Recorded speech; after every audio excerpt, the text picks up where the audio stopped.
Le soleil romain déclinait lentement derrière la coupole majestueuse de la basilique Saint-Pierre, projetant une lumière dorée sur les toits de la ville éternelle. Dans une chambre d'hôtel discrète mais élégante, le capitaine Ibrahim Traoré, président par intérim du Burkina Faso, observait en silence l'enveloppe scellée qu'il tenait entre ses doigts. Le sceau du Vatican y était apposé, brillant légèrement sous l'éclairage tamisé de la pièce. Il s'agissait d'une invitation officielle. Une convocation personnelle pour une audience privée avec le tout nouveau souverain pontife, le pape Robert Prévost. Traoré passa lentement sa main sur le papier épais, manifestement absorbé dans ses pensées. À seulement 35 ans, celui que le monde connaissait désormais comme le plus jeune chef d'État en exercice n'était guère familier avec les codes subtils de la diplomatie vaticane.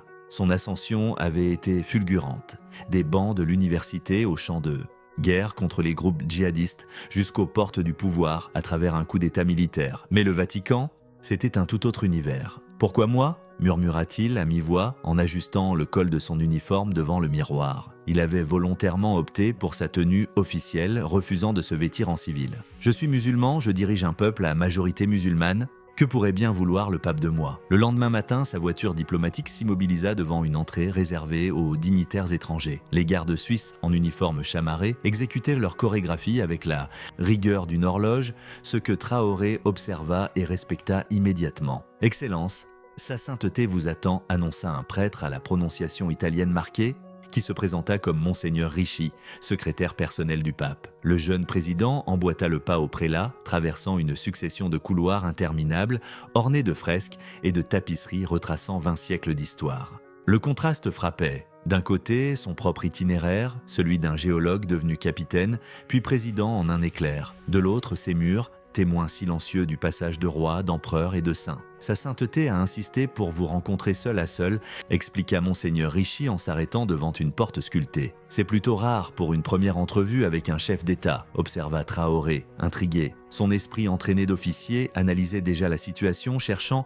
à deviner les véritables raisons de cette convocation. Lorsque la porte s'ouvrit, il fut surpris par la sobriété des lieux. Contrairement à l'apparat du reste du palais, le bureau du pape était modeste, presque austère.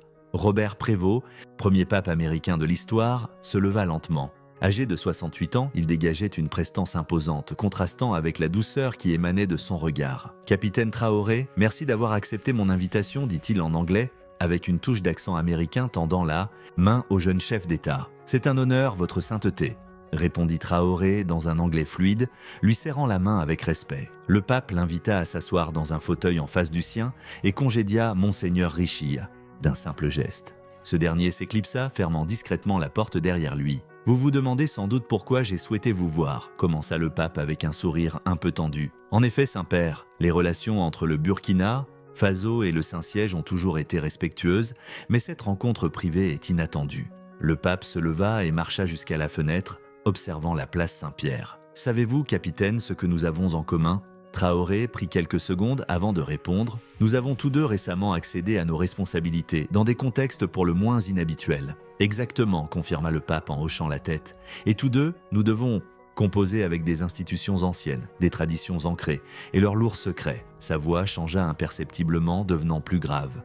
Traoré, formé à détecter les moindres signaux chez ses interlocuteurs, sentit immédiatement que la conversation entrait dans une phase plus sérieuse. « Saint-Père, je pressens que cette audience a un but bien défini », déclara-t-il direct au Jaliliao. Pape retourna à son fauteuil, son regard s'assombrissant. « Capitaine Traoré, avant mon élection, j'ai eu vent d'informations troublantes. Des révélations que je ne peux confier à personne au sein même de l'Église. » Un silence pesant s'installa.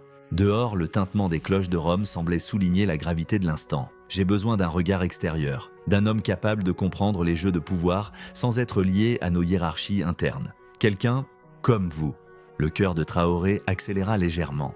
Sa formation militaire l'avait habitué aux situations complexes, mais celle-ci défiait tout ce qu'il avait pu anticiper. « Je vous écoute, Saint-Père », répondit-il sobrement.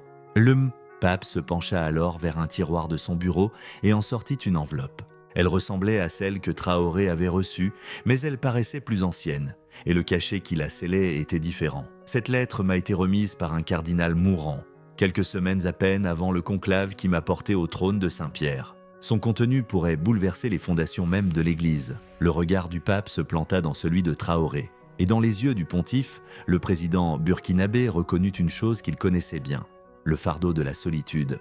Du pouvoir, cette responsabilité qui isole, quelle que soit la fonction. Si je vous parle aujourd'hui, c'est parce que j'ai besoin d'un allié qui comprend ce que cela signifie.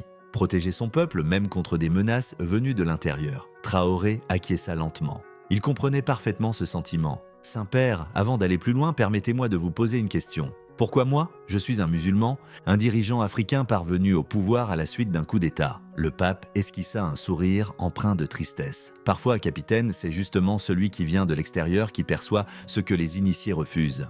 De voir. Il tendit l'enveloppe à Traoré. Lisez ceci. Ensuite, nous déciderons ensemble de ce qu'il convient de faire. Ibrahim Traoré prit l'enveloppe avec gravité. Il savait que ce simple geste allait le plonger dans une affaire infiniment plus complexe que tous les défis qu'il affrontait déjà dans son pays.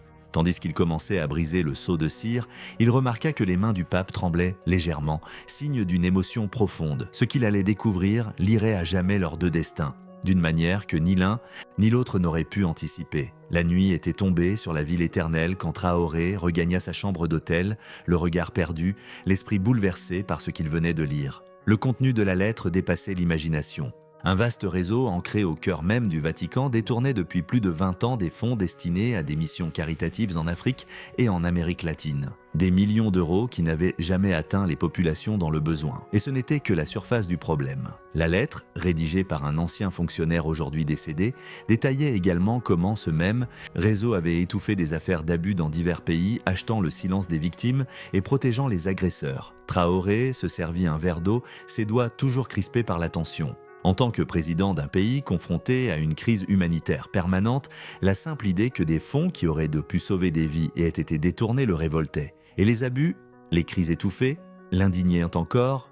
Plus cela, son téléphone vibra, un message bref, en provenance du Vatican. Demain, 7 heures, même entrée, venez seul. Au lever du jour, Traoré fut conduit non pas dans le bureau officiel du pape, mais dans les jardins du Vatican. Là, sur un banc discret à l'abri des regards, l'attendait Robert Prévost, vêtu d'une simple soutane blanche, dénuée de tout ornement. « Avez-vous bien dormi, capitaine ?» demanda le pape avec un sourire complice qui trahissait qu'il connaissait déjà la réponse. « Aussi bien que vous, je suppose, Saint-Père » répondit Traoré en s'asseyant près de lui. Silence pesant s'installa, brisé seulement par le chant matinal des oiseaux. « Ce document est-il authentique ?» demanda enfin Traoré, droit au but. « J'ai fait vérifier discrètement les signatures et les dates. Tout concorde. D'ailleurs, j'avais déjà des doutes avant même de recevoir cette lettre. » confia le pape. Traoré hocha la tête, l'air grave. Pourquoi ne pas saisir la justice du Vatican ou même les autorités italiennes? Un rire bref, sans chaleur, échappa au pape. La justice vaticane? Plusieurs des personnes mentionnées dans cette affaire occupent des fonctions centrales dans notre propre appareil judiciaire. Quant aux Italiens, il laissa sa phrase en suspens. Pression diplomatique? Compléta Traoré, familier des jeux de pouvoir internationaux. Exactement. Et une enquête officielle prendrait des années. Les preuves pourraient disparaître bien avant d'aboutir à quoi que ce soit. Le jeune président se leva et fit quelques pas pesant chaque mot du pape. Son expérience militaire lui avait appris à identifier les menaces et à concevoir des plans d'action efficaces. Vous avez donc besoin de quelqu'un capable d'agir en dehors des circuits institutionnels, mais suffisamment crédible pour être écouté. C'est bien cela? Précisément. Et surtout, quelqu'un que personne ici ne soupçonnerait d'être mon allié. Un musulman, un chef d'État africain, un homme arrivé au pouvoir de manière peu conventionnelle. Traoré ne put s'empêcher de sourire face à l'ironie. Je comprends mieux votre choix, Saint-Père. Mais permettez-moi une question franche. Êtes-vous prêt à faire face aux conséquences? Ce que vous envisagez pourrait profondément ébranler l'Église. Le regard du pape se fit plus ferme alors qu'il se levait à son tour. L'Église a surmonté des crises bien plus graves en 2000 ans d'histoire. Ce qui la menacerait aujourd'hui, ce n'est pas la vérité, mais la volonté persistante de protéger ceux qui trahissent ses valeurs fondamentales. Un garde suisse apparut au loin, signalant discrètement au pape qu'il était temps de rejoindre ses obligations. « J'ai une proposition à vous faire, capitaine », ajouta-t-il sans perdre de temps. Le Conseil pontifical pour la justice et la paix organise la semaine prochaine une conférence sur la sécurité alimentaire en Afrique subsaharienne. Votre présence serait parfaitement justifiée. Une couverture pour justifier ma présence prolongée à Rome, conclut Traoré. Exactement. Cela nous laissera le temps de réunir davantage de preuves et de préparer une réponse. Les personnes visées ne risquent-elles pas de se douter de quelque chose ? Le pape eut un sourire énigmatique. Ils me sous-estiment. Ils pensent avoir affaire à un vieux prélat américain naïf, élu comme compromis après un conclave houleux. Cela nous donne un avantage. Alors qu'ils se séparaient, le pape ajouta une dernière chose. Capitaine, cette lettre n'est que la première pièce du puzzle, d'autres documents existent. Des preuves supplémentaires, certaines sont même cachées ici, au sein même du Vatican. Et comment y accéder? Je ne peux pas circuler librement dans les archives secrètes. Vous aurez de l'aide. Un cardinal qui partage mes inquiétudes vous contactera. Son nom de code sera Grégoire Traoré acquiesça. Tandis qu'il quittait les jardins du Vatican, son esprit bouillonnait déjà de stratégie. Il comprenait désormais qu'il venait d'entrer dans une mission bien plus vaste que ses fonctions de président. Une mission aux ramifications profondes, bien au-delà des frontières de son pays. De retour dans sa chambre d'hôtel, Ibrahim Traoré passa plusieurs appels cryptés à Ouagadougou. Il ordonna un renforcement discret de sa sécurité personnelle et demanda une analyse détaillée des flux financiers entre le Vatican et diverses organisations caritatives opérant au Burkina Faso. Cette nuit-là, alors qu'il observait les lumières de Rome depuis la fenêtre, il se demanda s'il ne sous-estimait pas l'ampleur du danger. Les individus impliqués avaient énormément à perdre, et sans doute des moyens colossaux pour défendre leurs secrets. Mais il avait donné sa parole au pape, et surtout, il pensait aux millions d'enfants qui auraient pu être nourris, soignés, éduqués si ces fonds n'avaient pas été détournés. À toutes ces vies qui auraient pu être épargnées si les scandales n'avaient pas été étouffés. Son téléphone vibra de nouveau, un message émis par un numéro inconnu. Demain, 14h, basilique Saint-Jean-de-Latran. Cherchez le livre. Des psaumes signés Grégoire. La partie venait véritablement de commencer. La basilique Saint-Jean-de-Latran, cathédrale du pape en tant qu'évêque de Rome, imposait le respect par son architecture majestueuse. Habillé simplement d'un costume sombre pour passer inaperçu, parmi les visiteurs, Ibrahim Traoré franchit ses portes à 14h précises. Il se dirigea naturellement vers une chapelle latérale où des ouvrages religieux étaient exposés. Un homme âgé, aux cheveux blancs, vêtu d'un manteau long dissimulant une soutane rouge, feuilletait calmement le livre des psaumes. Il ne leva pas les yeux à l'approche de Traoré.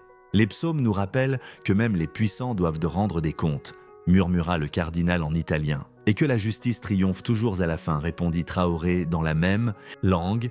En utilisant la formule convenue avec le pape, l'homme referma doucement l'ouvrage. Je suis le cardinal Benedetti, suivez-moi, mais à distance. Nous ne devons pas être vus ensemble. Ils quittèrent la basilique séparément, se retrouvant quelques rues plus loin, dans une petite église peu fréquentée. À l'intérieur d'une salle attenante à la sacristie, le cardinal verrouilla la porte derrière eux. « Le Saint-Père m'a tout raconté, dit Benedetti sans détour.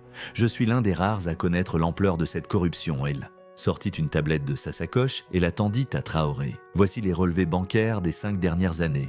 Les transferts suspects y sont surlignés. » Traoré parcourut rapidement les données. Des montants importants avaient transité par des comptes basés aux îles Caïmans avant d'être redistribués vers des bénéficiaires privés en Suisse, aussi au Luxembourg et à Singapour. Un schéma classique qu'il avait déjà vu dans certaines affaires de détournement dans son propre pays, mais à une échelle bien plus vaste. Ces preuves sont solides, mais pas suffisantes, conclut-il. Il faut établir le lien entre ces comptes et les responsables. Le cardinal soupira. C'est là que les choses se compliquent. Les principaux suspects siègent au Conseil des affaires économiques. Ils ont la main sur les archives financières. Qui sont-ils exactement? Le cardinal Moretti, préfet du Conseil, Monseigneur Delacroix, son secrétaire, et 3 autres membres influents, tous nommés sous le précédent pontificat. Traoré réfléchit. Le pape ne peut-il pas laisser démettre? Benedetti esquissa un sourire amer. L'Église n'est pas une monarchie absolue, capitaine. Sa sainteté possède une autorité spirituelle, mais les rouages administratifs sont complexes. Des révocations soudaines sans justification officielle provoqueraient un scandale et mettraient la puce à l'oreille aux personnes concernées. Je comprends. Quelle est la prochaine étape? Le pape a convoqué une session extraordinaire du Conseil des affaires économiques pour après-demain. Il exigera un audit complet des œuvres caritatives opérant en Afrique. C'est notre chance. Mais je ne peux pas participer à cette réunion, objecta Traoré. Non, mais moi si. Et j'aurai besoin de votre aide pour analyser leurs réactions. Identifier ceux qui s'opposeront avec le plus de véhémence. Ensemble, ils établirent un plan méticuleux. Traoré fournirait des informations précises sur les projets annoncés mais jamais réalisés au Burkina Faso. Pendant ce temps, le cardinal Benedetti défendrait avec vigueur l'idée de l'audit durant la réunion. Alors qu'il s'apprêtait à se séparer, le cardinal ajouta d'une voix grave « Il y a une autre chose, le pape a reçu des menaces. » « Quel genre de menaces ?» demanda immédiatement Traoré.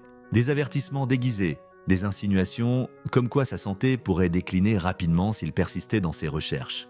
Rien de formel, mais le message est limpide. A-t-il renforcé sa sécurité? Il refuse. Il dit qu'un pape entouré de gardes projette une image de peur et non de foi. Traoré secoua la tête, agacé par cette imprudence. Je vais affecter discrètement quelques-uns de mes hommes à sa protection. Ils se feront passer pour des touristes ou des journalistes. Il n'acceptera jamais, il n'a pas besoin d'être au courant, répliqua Traoré d'un ton tranchant. 2 jours plus tard, la réunion du Conseil des affaires économiques se déroula dans une ambiance tendue, comme prévu. Le cardinal Moretti s'opposa avec force à l'idée d'un audit, affirmant que cela risquerait de miner la confiance des donateurs et d'exposer l'Église à des critiques injustifiées. Pendant ce temps, Ibrahim Traoré assistait à la conférence sur la sécurité alimentaire en Afrique. Son discours fut salué pour sa clarté et son exigence de transparence dans la gestion des aides internationales. Sans nommer directement le Vatican, ses allusions aux institutions religieuses ne passèrent pas inaperçues. Président Traoré, vos critiques ciblent-elles certaines organisations religieuses en particulier ? Demanda une journaliste de Reuters. Toute structure prétendant soutenir l'Afrique doit rendre des comptes sur l'usage réel des fonds, répondit-il avec diplomatie. La transparence ne peut être négociée quand il s'agit de l'avenir de nos enfants. Le soir même, un message urgent du cardinal Benedetti lui parvint, lui demandant de le rejoindre discrètement dans une petite trattoria près du Tibre. Lorsqu'il arriva, Traoré trouva le cardinal nerveux, sirotant un verre de vin rouge. « Ils savent !» souffla Benedetti dès que le président fut assis. Moretti a lâché une remarque perfide sur nos amis africains, qui ne laissaient aucun doute. Comment ont-ils pu découvrir notre collaboration ? Je l'ignore. Peut-être nous ont-ils vus ensemble malgré nos précautions, ou peut-être ont-ils des informateurs jusque dans l'entourage du pape. Traoré resta impassible. Il avait l'habitude des situations de crise. Cela ne change rien à notre mission. Au contraire, leur agitation pourrait les pousser à faire des erreurs. Le pape souhaite vous voir ce soir. Il a quelque chose d'important à vous proposer. Quelques heures plus tard, Traoré fut introduit discrètement dans une chapelle privée du Vatican. Le pape y priait seul. En le voyant arriver, il se redressa, l'air grave. « Capitaine, je crois que nous avons sous-estimé nos adversaires, » dit-il sans détour. « Ils sont plus organisés et plus vigilants que je ne l'imaginais. » « C'est souvent le cas des systèmes bien ancrés, Saint-Père, » répondit calmement Traoré. « J'ai décidé d'accélérer les choses. Demain, je convoquerai une réunion plénière du Collège des cardinaux. J'y annoncerai la création d'une commission spéciale d'enquête sur la gestion des œuvres caritatives. N'est-ce pas trop tôt ? Nous n'avons pas encore toutes les preuves. Le temps joue contre nous, capitaine. Plus nous attendons, plus ils auront l'occasion de faire disparaître les traces. » Le pape marqua une pause. « Et il y a autre chose ? Je crois que ma vie est désormais menacée. » « Vous avez reçu de nouvelles menaces ? » « Mon secrétaire personnel a trouvé ceci sur mon bureau ce matin, » répondit le pape en lui tendant une petite enveloppe contenant une hostie brisée. Traoré comprit immédiatement la gravité du message. Dans la symbolique catholique, une hostie cassée était une menace de mort à peine dissimulée. « Saint-Père, vous devez accepter une protection rapprochée. Je peux vous assigner mes hommes. J'ai déjà décliné, capitaine. Je ne vivrai pas sous la peur, mais j'ai besoin de votre présence demain. Votre témoignage sera essentiel. » Comment cela ? Je ne suis ni cardinal, ni même catholique. Vous interviendrez en tant que témoin. Vous parlerez de ces projets humanitaires dans votre pays qui n'ont jamais vu le jour, malgré les millions officiellement alloués par le Vatican. Traoré comprit alors que le pape allait engager une confrontation directe en public devant les plus hauts représentants de l'Église. Une prise de risque immense. C'est dangereux, Saint-Père. La vérité mérite ce risque. Vous en savez quelque chose, vous qui avez pris le pouvoir pour lutter contre la corruption dans votre pays. Traoré esquissa un sourire devant ce parallèle inattendu. 2 hommes que tout opposait, et pourtant, tous 2 animés par la même volonté de justice. Je serai là, Saint-Père, et quoi qu'il advienne, la vérité éclatera. À l'aube, un appel en urgence tira Traoré de son sommeil. C'était l'un de ses agents de sécurité. 2 individus ont été repérés en train de surveiller l'entrée de l'hôtel, capitaine, et un dispositif d'écoute a été découvert dans votre suite pendant l'inspection de routine. Le président burkinabé s'habilla rapidement, l'esprit aiguisé par l'urgence. Cette journée allait être décisive, et cette tentative d'espionnage confirmait que leurs ennemis étaient prêts à tout. « Changez immédiatement tous nos protocoles de communication », ordonna-t-il à son chef de la sécurité, « et mettez en place un itinéraire alternatif vers le Vatican. » Pendant ce temps, au cœur de la cité vaticane, le pape Robert Prévost achevait ses préparatifs pour la réunion exceptionnelle qu'il avait convoquée. Son secrétaire, Monseigneur Ricci, l'observait avec une nervosité palpable. « Votre sainteté, êtes-vous sûr de vouloir aller jusqu'au bout ? Le cardinal Moretti a déjà mobilisé ses soutiens contre cette commission d'enquête. Justement, Lorenzo, c'est la raison pour laquelle nous devons agir maintenant, » répondit le pape calmement en ajustant sa croix pectorale. Saint Augustin disait « La vérité est comme un lion. Vous n'avez pas besoin de la défendre. Libérez-la et elle se défendra d'elle-même. Avec tout le respect que je vous dois, Saint-Père, nous ne sommes plus à l'époque de Saint Augustin. » Ces hommes contrôlent des réseaux puissants, des médias, des fortunes. Le pape posa une main rassurante sur l'épaule de son fidèle assistant. C'est précisément pourquoi j'ai demandé au président Traoré d'être demain là. Son témoignage peut tout changer. Mais alors qu'ils s'apprêtaient à rejoindre la salle du consistoire, un garde suisse les intercepta avec un message urgent. Le cardinal Benedetti venait d'être hospitalisé à la suite d'un malaise. Soudain, le visage du pape pâlit. Benedetti était son principal allié, celui qui avait rassemblé la majorité des preuves. « Une coïncidence » murmura Monseigneur Ricci. « Je ne crois pas aux coïncidences, Lorenzo, pas dans cette affaire. » L'extérieur du Vatican, Traoré et ses hommes avançaient avec prudence. Ils avaient emprunté un chemin secondaire rarement utilisé, indiqué à l'avance par le cardinal Benedetti. « Capitaine, nous avons un souci », annonça son chef de sécurité par oreillette. « Le cardinal Benedetti est à l'hôpital. Possibilité d'un empoisonnement ?» Traoré serra les mâchoires. La tension montait, mais il était désormais trop tard pour faire marche arrière. Lorsqu'il pénétra enfin dans la salle du consistoire, l'ambiance était électrique. Une centaine de cardinaux en robe écarlate étaient réunis, échangeant à voix basse. À son entrée, vêtu de son uniforme militaire, un silence immédiat s'abattit sur l'assemblée. Assis sur son trône, le pape l'accueillit d'un discret signe de tête. À sa droite, le cardinal Moretti afficha une expression froide et fermée. « Vénérable frère, commença le pape, je vous ai réunis aujourd'hui pour évoquer une question de la plus haute gravité. Depuis plusieurs années, des fonds destinés aux œuvres caritatives en Afrique et en Amérique latine ont été systématiquement détournés. Un murmure d'indignation parcourut la salle. Pour cette raison, j'ai invité le président,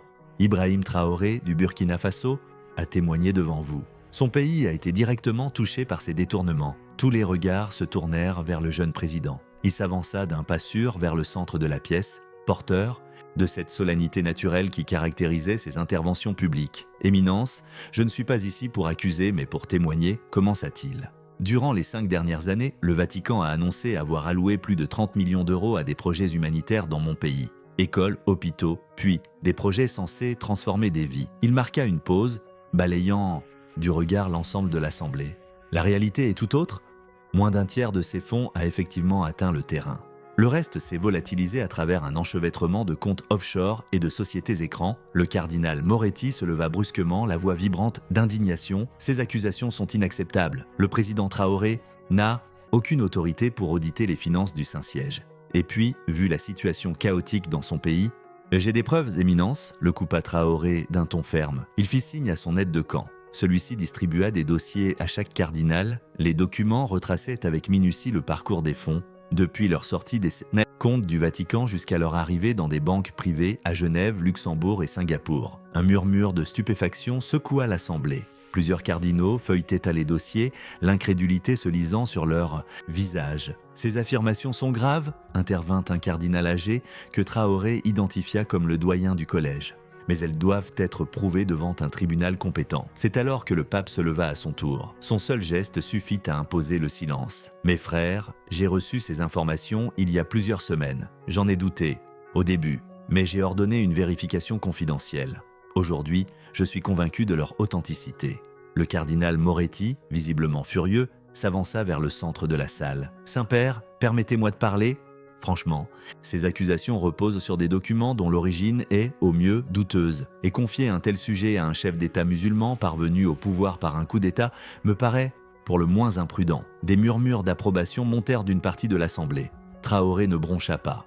Il avait été formé pour faire face à bien pire. « Éminence, je ne suis pas ici en tant que musulman, ni en tant que putschiste, répondit-il avec calme. Je me tiens devant vous comme témoin d'une injustice qui frappe mon peuple. Un peuple dont un tiers, soit dit en passant, est catholique. » Le pape reprit la parole. « J'ai pris la décision de mettre en place une commission d'enquête indépendante. Elle sera composée de juristes internationaux et de responsables financiers laïcs. Cette commission aura un accès illimité aux documents nécessaires et rendra ses conclusions dans un délai de 3 mois. » L'annonce provoqua un tumulte dans la salle. Certains cardinaux protestaient avec véhémence, d'autres applaudissaient. Au milieu de cette agitation, Traoré remarqua un échange discret. Le cardinal Moretti venait de se pencher vers l'un de ses assistants pour lui murmurer quelque chose à l'oreille. L'homme quitta la pièce quelques minutes plus tard. Alors que le débat se poursuivait, le téléphone de Traoré vibra. Un message en provenance de son chef de sécurité, activité suspecte détectée autour de la résidence papale. 4 individus non identifiés ont tenté d'atteindre les appartements privés du pape. Le cœur de Traoré accéléra. Il s'approcha discrètement du trône pontifical et murmura l'information à l'oreille du Saint-Père. Le pape hocha imperceptiblement la tête, puis se leva à nouveau pour reprendre la parole. « Mes frères, je sais que certains d'entre vous ont des inquiétudes. C'est pourquoi j'ai prévu une seconde phase à cette réunion. Je vous invite à me suivre à la bibliothèque apostolique. D'autres documents, essentiels à notre réflexion, vous y attendent. L'annonce surprit Moretti et ses proches, ne cachant pas leurs troubles. Ce déplacement n'avait pas été prévu dans le programme. Alors que l'assemblée suivait le pape hors de la salle, Traoré resta en arrière un instant. Par oreillette, il communiqua avec son équipe. « Les suspects ont été maîtrisés, capitaine. La garde suisse les a interceptés avant qu'ils n'atteignent les appartements. Ils sont désormais en détention. Aucun document d'identité trouvé pour le moment. » Traoré rejoignit ensuite le cortège qui se dirigeait vers la bibliothèque secrète du Vatican. En chemin, il remarqua une absence. Le cardinal Moretti n'était plus parmi eux. Un mauvais pressentiment le poussa à agir immédiatement. « Localisez le cardinal Moretti », ordonna-t-il par radio. La réponse ne tarda pas. Il se dirige vers la sortie nord du Vatican, il semble pressé. « Interceptez-le, mais faites-le discrètement. Je veux lui parler. » Dans la bibliothèque apostolique, le pape avait préparé une surprise. Sur une longue table reposaient des documents d'archives, des rapports internes, des correspondances confidentielles, des relevés bancaires authentifiés. Tous corroboraient les accusations de détournement. Ces documents sont normalement inaccessibles, expliqua le pape. Mais en tant que souverain pontife, j'ai le pouvoir de lever temporairement leur confidentialité. Les cardinaux présents les examinaient avec consternation. Même les plus sceptiques semblaient ébranlés par la force des preuves. Pendant ce temps, Traoré retrouvait son équipe dans un couloir isolé, non loin de la sortie nord. Il venait d'intercepter le cardinal Moretti. « Éminence » lança froidement Traoré, « vous semblez très pressé de quitter cette réunion cruciale. » Le cardinal, visiblement contrarié, tenta de garder contenance. « J'ai des obligations urgentes, monsieur le président, et je n'ai pas à justifier mes allées et venues devant vous. Peut-être, mais vous aurez sans doute à les expliquer devant la justice ou les autorités italiennes. » Le visage du cardinal se durcit. « Vous jouez un jeu dangereux, Traoré. Vous ignorez tout des forces en présence. Détrompez-vous, je les connais très bien. L'argent, le pouvoir, l'impunité, des motivations universelles que j'ai souvent affrontées dans mon propre pays. » Moretti s'approcha, sa voix se faisant plus basse. « Ce que vous avez découvert n'était qu'un fragment d'un système bien plus vaste. Des personnes influentes, bien au-delà du Vatican, sont impliquées. Des gens capables de bien plus que de simples menaces. Est-ce un aveu, Éminence ? Prenez cela comme vous voulez.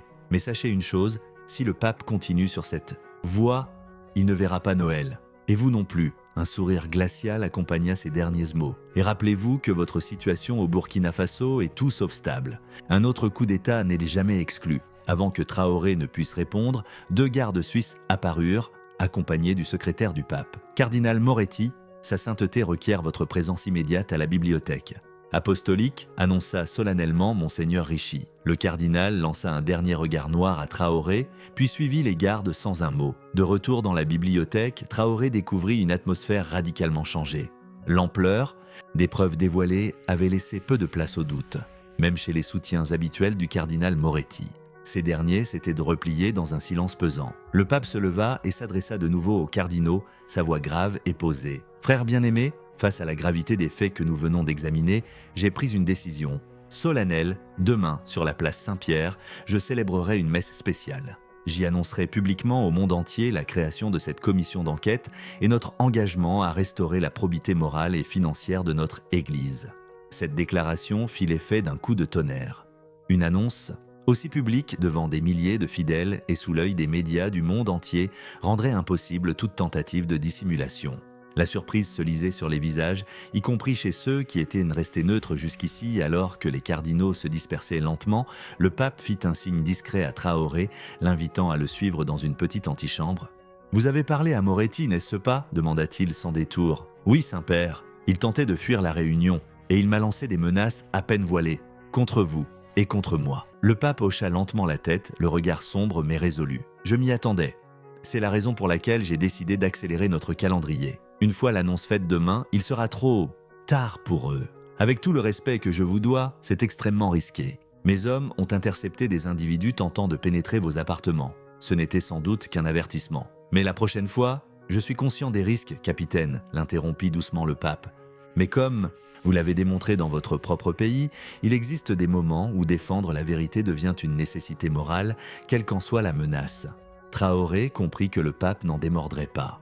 Il reconnut en lui ce même entêtement, cette même fermeté qui l'avait conduit à renverser un régime corrompu dans son propre pays. Dans ce cas, Saint-Père, permettez-moi d'assurer personnellement votre protection jusqu'à demain. Le pape acquiesça d'un signe de tête. Que Dieu nous garde, capitaine. Cette nuit-là, Traoré ne dormit pas. Il passa en revue les plans de sécurité avec la garde suisse, plaça ses hommes à des postes stratégiques autour de la résidence papale et resta en communication constante avec ses services de renseignement à Ouagadougou qui surveillaient toute activité suspecte liée au Vatican. Vers 3 heures du matin, son téléphone vibra. Un rapport urgent venait de tomber. 2 hommes avaient été surpris en train d'installer ce qui semblait être un dispositif explosif sous l'estrade d'où le pape devait s'adresser à la foule. L'appareil avait été neutralisé à temps, mais cela confirmait leurs craintes. L'ultime confrontation approchait, l'aube se levait sur Rome, promettant une journée lumineuse. Sur la place Saint-Pierre, les premiers fidèles affluaient déjà, rejoints peu à peu par des touristes et des journalistes, alertés par l'annonce exceptionnelle d'une messe célébrée personnellement par le pape. Dans les appartements pontificaux, Ibrahim Traoré terminait un briefing avec le commandant de la garde suisse et son propre responsable de la sécurité. Le dispositif explosif découvert dans la nuit avait été désamorcé en toute discrétion. 3 suspects avaient été arrêtés, remis aux autorités italiennes. Les premiers interrogatoires révèlent un lien avec les comptes bancaires mentionnés dans nos dossiers, expliqua Traoré au pape, qui revêtait ses ornements liturgiques avec l'aide de Monseigneur Ricci. Ont-ils évoqué le nom du cardinal Moretti ? Demanda le pape. Pas explicitement, Saint-Père. Ils semblent avoir été recrutés par des intermédiaires. Mais nous remontons la filière. Le regard du pape restait paisible, presque détaché malgré la tension ambiante. Et le cardinal Benedetti, son état s'améliore-t-il ? Oui, grâce à Dieu. Les médecins ont confirmé qu'il a été empoisonné, mais le dosage était insuffisant pour être fatal. Il est hors de danger, bien que toujours hospitalisé. Dieu soit loué, murmura le pape en se tournant vers la fenêtre qui dominait la place. Regardez-les, capitaine, des milliers de personnes venues des 4 coins du monde. Elles cherchent la foi, l'espoir, le réconfort. Traoré observa à son tour la foule qui grossissait sous les premières lueurs du soleil. Bien qu'il fût musulman, il comprenait profondément le poids du devoir qui habitait le pape, ce même sang du devoir qui l'avait poussé à renverser un régime injuste dans son pays. « Il est temps », annonça Monseigneur Ricci. Le cortège papal se mit en route. À la demande de Traoré, le parcours traditionnel avait été modifié à la dernière minute, empêchant toute embuscade planifiée. Des agents en civil, placés dans la foule, veillaient discrètement. L'apparition du pape sur la place fut saluée par une vague d'applaudissements et de cris de joie. Traoré, positionné en retrait mais à proximité, scannait en permanence les alentours, prêt à réagir au moindre signe suspect. La messe suivit son cours selon le rite établi. Puis vint le moment tant attendu, l'homélie. Le pape s'approcha du micro, un feuillet simple à la main. « Mes chers frères et sœurs », déclara-t-il d'une voix claire qui résonna jusqu'aux confins de la place, « l'Évangile nous rappelle aujourd'hui les paroles du Christ. La vérité vous rendra libre. » Jamais ces mots n'ont été aussi justes qu'en ce jour. Un silence impressionnant s'installa dans l'assistance. J'ai le cœur lourd en m'adressant à vous, car j'ai découvert que notre Église, si chère à nos âmes, a été trahie de l'intérieur. Des murmures surpris parcoururent la foule. Les journalistes levèrent tous la tête en alerte. Des fonds destinés aux plus pauvres, aux enfants, aux malades, ont été détournés des années durant, par ceux-là même qui prétendaient agir au nom de Dieu. Des millions d'euros qui auraient dû nourrir, soigner, éduquer, ont disparu. La foule était à présent silencieuse, suspendue aux mots du pape. Mais ce n'est pas uniquement une trahison financière, c'est une faillite morale. Car cette corruption a permis que des abus soient étouffés, que des victimes soient ignorées, réduites au silence. Traoré, toujours aux aguets, observait les visages bouleversés dans l'assemblée. Incrédulité, colère, tristesse, tous les sentiments se mêlaient à mesure que les paroles du pape faisaient leur chemin dans les consciences. Aujourd'hui, je prends devant Dieu et devant vous l'engagement solennel que justice sera rendue, que chaque centime sera retracé, que chaque responsable sera confronté à ses actes. Il annonça alors officiellement la création de la commission d'enquête internationale, précisant qu'elle serait composée en majorité de laïcs, qu'elle aurait un accès complet aux documents internes et que ses résultats seraient rendus publics. Je demande pardon à nos frères et sœurs d'Afrique et d'Amérique latine, ceux que nous avons le plus trahis. Je m'engage personnellement à ce que les fonds détournés leur soient restitués. C'est à ce moment précis que Traoré perçut un mouvement anormal dans la foule, à une 50aine de mètres de l'estrade. Un homme remontait à contre-courant, la main glissée dans sa veste. Sans hésiter, Traoré transmit un code par oreillette. 3 agents convergèrent rapidement vers l'individu. Mais soudain, un second homme, plus proche de la tribune, sortit un objet de sa poche. Traoré bondit aussitôt, s'interposant instinctivement entre le pape et la menace. Ce n'était pas une arme, mais un émetteur, une détonation sourde. Retentit à l'extrémité de la place. Pas assez puissante pour faire des victimes, mais suffisante pour semer la panique. Le souffle de l'explosion créa un instant de chaos. Certains hurlaient, d'autres tentèrent de fuir dans la confusion. Les gardes suisses se regroupèrent rapidement autour du pape, prêts à l'évacuer. Mais à la stupéfaction générale, Robert Prévost leva la main pour les arrêter. Il s'avança vers le micro, le regard ferme, et parla d'une voix forte et rassurante. « Mes frères, mes sœurs, restez calmes. » Sa voix coupa net la panique. Les cris s'éteignirent peu à peu. Tous les yeux se tournèrent envers lui. C'est exactement ce qu'ils veulent. Que nous ayons peur, que nous nous taisions. Le silence retomba sur la place. Le pape reprit la parole. La peur est l'arme de ceux qui n'ont ni vérité, ni justice de leur côté. Et nous ne leur céderons rien. Dans l'ombre, les agents de Traoré, avec l'aide de la police italienne, avaient déjà neutralisé l'homme à l'émetteur et sécurisé la zone de l'explosion. Il n'y avait pas de blessés. Cette tentative désespérée de nous réduire au silence, poursuivit le pape, prouve l'importance de notre mission. La vérité ne peut plus être arrêtée. Il conclut son discours par une prière à l'intention des victimes des détournements et pour la guérison de l'Église. La foule répondit par une longue salve d'applaudissements, transformant ce qui aurait pu être un drame en un moment de profonde unité et de détermination. Après la bénédiction finale, alors que le pape regagnait ses appartements, Traoré reçut un message prioritaire. Le cardinal Moretti venait d'être arrêté à la frontière italienne, tentant de fuir avec plus d'1 million d'euros en liquide et plusieurs passeports sous de fausses identités. Le filet se refermait. Une semaine plus tard, Ibrahim Traoré se trouvait une dernière fois dans le bureau privé du pape. La commission d'enquête était désormais officiellement opérationnelle. 5 cardinaux et 3 évêques avaient été suspendus dans l'attente des conclusions. Des comptes bancaires avaient été gelés dans plusieurs juridictions. « Vous repartez donc demain ?» demanda le pape, affichant un sourire mêlé de fatigue et de soulagement. « Mon pays a besoin de moi, Saint-Père, et vous avez désormais tout ce qu'il faut pour mener ce combat à son terme. Sans vous, rien de tout cela n'aurait été possible, capitaine, » répondit le pape. « J'ai simplement fait mon devoir. Comme vous avez fait le vôtre. » Les 2 hommes se regardèrent longuement. Il y avait entre eux un respect profond, au-delà des cultures, des religions, des origines. « Vous savez ce qui m'a frappé dans cette affaire, capitaine ?» demanda le pape d'un ton méditatif. « La façon dont nos chemins se sont croisés, malgré tout ce qui nous sépare. Comme si nous étions destinés à nous rencontrer pour accomplir cette mission. » compléta Traoré avec un léger sourire. « C'est cela. Les voies de Dieu sont impénétrables, dit-on. Chez moi, on dirait simplement « C'était écrit, Saint-Père ». Le pape se leva et se dirigea vers une table sur laquelle reposait un petit coffret en bois. « J'ai un présent pour vous, capitaine. » Un symbole de cette alliance improbable mais si précieuse. Il ouvrit le coffret et révéla une croix ancienne en argent patiné. Elle appartenait à un missionnaire qui a vécu dans votre pays au XIXe siècle. Il était connu pour son respect des traditions locales et pour avoir aidé tous les peuples, quelle que soit leur foi. Traoré saisit la croix avec respect, ému par ce geste. « Je la garderai précieusement. Elle me rappellera que la justice et la vérité sont un combat universel. » Les 2 hommes s'étreignirent de brièvement. Une accolade sincère qui scellait une amitié aussi inattendue qu'authentique. Sur le vol, du retour vers Ouagadougou, Ibrahim Traoré resta pensif. Il regardait défiler sous l'avion les étendues de la Méditerranée, puis du désert. Cette aventure l'avait marqué à jamais. Elle lui avait rappelé que la corruption, l'abus de pouvoir et la cupidité n'avaient ni frontières ni religion.